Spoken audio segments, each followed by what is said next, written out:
ఉపదండి MLA గారిని వేదిక మీదకి రావాలి. ఎంపీ ఎంఆర్ఓ గారు కూడా వేదిక మీదకి రావాల్సింది కోరుచున్నాం. తెలంగాణ రాష్ట్ర ప్రభుత్వం ప్రతి సర్పంచ్ గౌరవ ఎంపీటీసీలు గౌరవ ప్రజాప్రతినిధులు కూడా అందరూ వేదిక మీదకి రావాల్సిందే కోరుచున్నాం. జ్యోతి ప్రజ్వలన కార్యక్రమంలో ప్రజాప్రతినిధులందరూ కూడా పార్టిసిపేట్ చేయాల్సిందే కోరుచున్నాం. శ్రీకాంత్ పంచాయత్ శ్రీకాంత్ ఇప్పుడు చిన్నదే కదా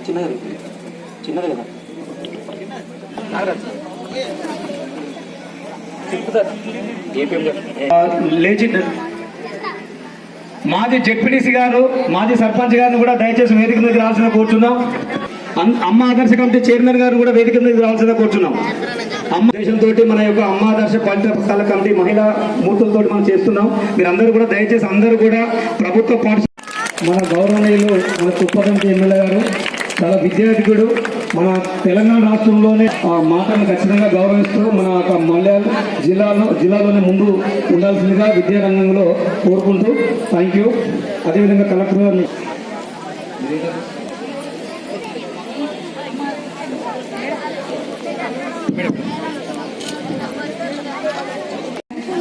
మన ఊరు మన బడిలో ఉంది మేడం, కొంచెం తొందరగా అయ్యేట్టుగా చూడండి.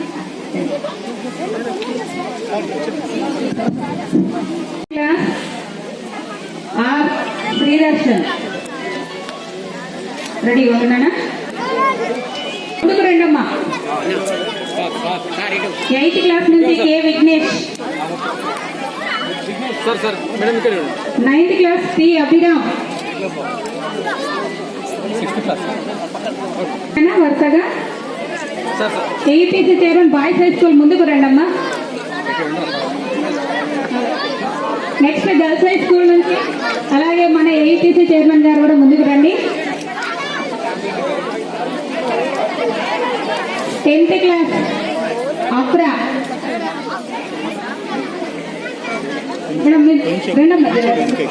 మొత్తం కడుతున్నా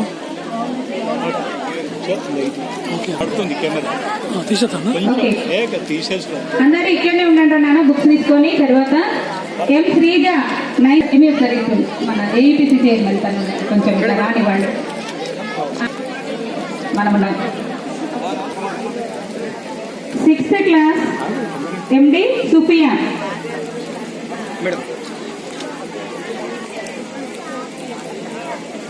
ప్రైమరీ స్కూల్ నుంచి సార్ లిస్ట్ ఇవ్వండి sir. Teja 4th class Ramagiri Malavika, 4th class Ramagiri Malavika, 5th class Ramagiri Sahasra, Dubbaka Sanjay. మనం అందరం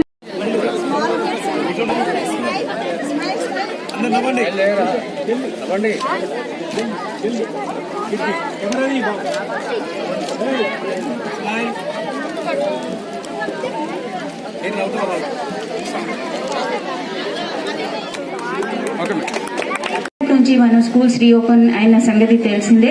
సో దానిలో భాగంగానే నిన్నటి నుంచి మనం text book first day of academic year మనం ప్రభుత్వ ఆదేశాల మేరకు అన్ని సమకూర్చి text books, note books and యూనిఫామ్లు సమకూర్చి పిల్లలకి అందించడం జరిగింది. So first time I think last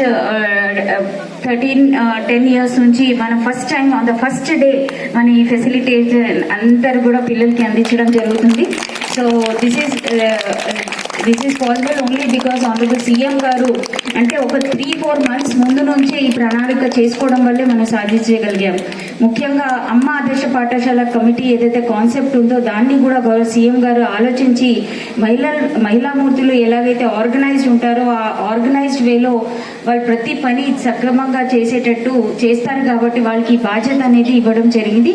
ప్రతి అంశంలో అంటే ఎలాగైతే ప్రైవేట్ స్కూల్స్లో ఒక యాజమాన్యం ఉంటుందో దానికి ధీటుగా అమ్మ ఆదర్శ పాఠశాల కమిటీలు కూడా పనిచేయాలనే ఉద్దేశంతో ప్రతి వర్క్ కూడా ఒక స్కూల్కి సంబంధించిన నిర్వహణ కానివ్వండి, ఇతర అంశాలు మిడ్ డే మీల్ కానివ్వండి, ప్రతి అంశంలో కూడా మీ ఇన్వాల్వ్మెంట్ ఉంటూ 100% మీరు ప్రతిరోజు కూడా ఎవరో ఒకరు కమిటీ మెంబర్ అవుతూ కమిటీ మెంబర్స్గా కానివ్వండి, విఓలుగా కానివ్వండి, భావి తరాల కోసం మనం పని చేస్తున్నామనే ఉద్దేశంతోనే మీకు ఈ బాధ్యత అనేది ఇవ్వడం జరిగింది. కాబట్టి దయచేసి దానిలో 100% డెలివర్ చేస్తారని ఆశిస్తున్నాను. అదేవిధంగా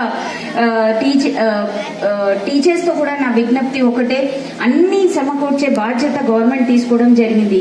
ఇన్ఫ్రాస్ట్రక్చర్ కానివ్వండి, అదేవిధంగా మిగతా అన్ని అంశాల్లో కూడా ప్రభుత్వం ముందంజలో ఉండి అన్ని సేకరణ చేసి మీకు అందించడం జరుగుతుంది. మీది ఒకటే ఒక లక్ష్యం ఏమి ఉండాలంటే ప్రతి పిల్లవాడిని ఒక జెమ్ లాగా తయారు చేసి భావి తరాలకి మార్క్స్ ఒకటే కాదు బట్ ఇతర రంగాల్లో కూడా వాళ్ళని రాణించి వాళ్ళని సపోర్ట్ సిస్టమ్ అందిస్తూ మన ఫ్యూచర్ సొసైటీకి మంచి హ్యూమన్ బీయింగ్స్ ని తయారు చేసి ఒక positive contribution to the society చేసేటట్టు వాళ్ళని తీర్చిదిద్దే విధంగా మీరు ప్రణాళిక చేసుకొని వాళ్ళకి ఇంప్రూవైజ్ చేయాలి, వాళ్ళని సపోర్ట్ అందించాలి అనేది కోరుకుంటూ నాకు ఈ అవకాశం ఇచ్చిన పెద్దలందరికీ కూడా ధన్యవాదాలు. Thank you. ప్రైవేట్ పాఠశాలలు గొప్ప, ప్రభుత్వ పాఠశాలలు తక్కువ అని కాకుండా ప్రతి ఒక్కరు కూడా ప్రభుత్వ పాఠశాలకు మీ పిల్లల్ని పంపించి ఏర్పాటు చేయండి. ఈ ప్రభుత్వ పాఠశాలలో ఎలాంటి ఫెసిలిటీ ఏర్పాటు చేయడానికి ప్రభుత్వం సిద్ధంగా ఉంది.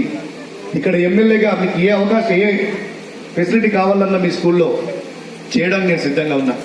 కలెక్టర్ గారు సిద్ధంగా ఉన్నారు. మన రాష్ట్ర ప్రభుత్వ గౌరవ ముఖ్యమంత్రి రేవంత్ రెడ్డి గారు సిద్ధంగా ఉన్నారు. ప్రతి ఒక్కరు కూడా ప్రభుత్వ పాఠశాలలో ఎంచుకోవాలని చెప్పి మీ అందరినీ కోరుతూ, ఇలా దేశ భవిష్యత్తు నిర్మాణం తరగతి గదిలోనే ప్రారంభమవుతుంది. అలాంటి గొప్ప అవకాశం ఇలా టీచర్లకు ఉంది. టీచర్లు కూడా మీరందరూ మీ పిల్లల్ని ఎలా అయితే ఇంట్లో ట్రీట్ చేస్తుండ్రో మీ పాఠశాల చదివే పిల్లలు కూడా మీ పిల్లలుగా భావించి స్పెషల్గా ఫోకస్ పెట్టి వాళ్ళందరినీ కూడా మంచి మార్గంలో ప్రయాణింపే బాధ్యత మీరు తీసుకోవాలని చెప్పి ఒకసారి మాజీ రాష్ట్రపతి అబ్దుల్ కలాం చెప్తుండే, ఆయన ప్రెసిడెంట్ ఆఫ్ ఇండియా రిటైర్ అయినాక చాలా యూనివర్సిటీస్కి వెళ్ళి ఓరియంటేషన్ క్లాసులు చెప్తున్న క్రమంలో కొంతమంది లేచి అడిగిందట, మీరు ఒక రచయిత, మీరు ఒక ఉపాధ్యాయుడిగా ఉన్నారు, సైంటిస్ట్గా ఉన్నారు, ఈ దేశానికి మిసైల్ మ్యాన్ ఆఫ్ ఇండియా అని పేరు తెచ్చుకున్నారు, తర్వాత రాష్ట్రపతి అయినరు, దీనంతటి కారణం ఏంటి, ఒక్క మనసులో ఇన్ని క్వాలిటీస్ ఎట్లా వచ్చినాయి అని అడిగితే, నా అదృష్టం, మీరు ఒక సైంటిస్ట్ అయి ఉండి అదృష్టం ఎట్లా చెప్తుందంటే, నేను చిన్నతనంలో నాకు దొరికినటువంటి స్కూల్, నాకు బోధించినటువంటి టీచర్లు గొప్పవారు కాబట్టి వాళ్ళ మార్గదర్శకత్వంలో ఇవాళ నేను ఈ స్థాయికి ఎదిగినా అని చెప్పి. ఇలా ఒక ఇంజనీర్ తప్పి చేస్తే బిల్డింగ్ కూలిపోతుంది, డాక్టర్ తప్పి చేస్తే ఒక రోగి చనిపోతాడు. అదే ఒక ఉపాధ్యాయుడు కానీ ఒక ఉపాధ్యాయుని కానీ విధుల్లో నిర్లక్ష్యం వహిస్తే అది భావి తరాలకు అన్యాయం చేసిన వాళ్ళు అవుతాం. దయచేసి టీచర్లు కూడా మీ విద్యుత్ ధర్మాన్ని నిర్వర్తించండి. ఈ జిల్లాలో కలెక్టర్ గారు ఇప్పటి నుంచి, కలెక్టర్ గారు, డిఓ గారు, ఎంఈఓ గారు, నేను కూడా ప్రతి స్కూల్ను విజిట్ చేస్తా. ఎక్కడ కూడా లోటుపాట్లు జరిగితే సహించేది లేదు. ఖచ్చితంగా ఈ చొప్పదండి నియోజకవర్గాన్ని ఈ రాష్ట్రంలోని ఒక ఎడ్యుకేషన్ హబ్గా తీర్చిదిద్దే బాధ్యత మనం అందరం తీసుకున్నామని చెప్పి ఇంతటి మంచి బడిబాట కార్యక్రమానికి విచ్చేసిన మీ అందరికీ కృతజ్ఞతలు మరోసారి తెలుపుతూ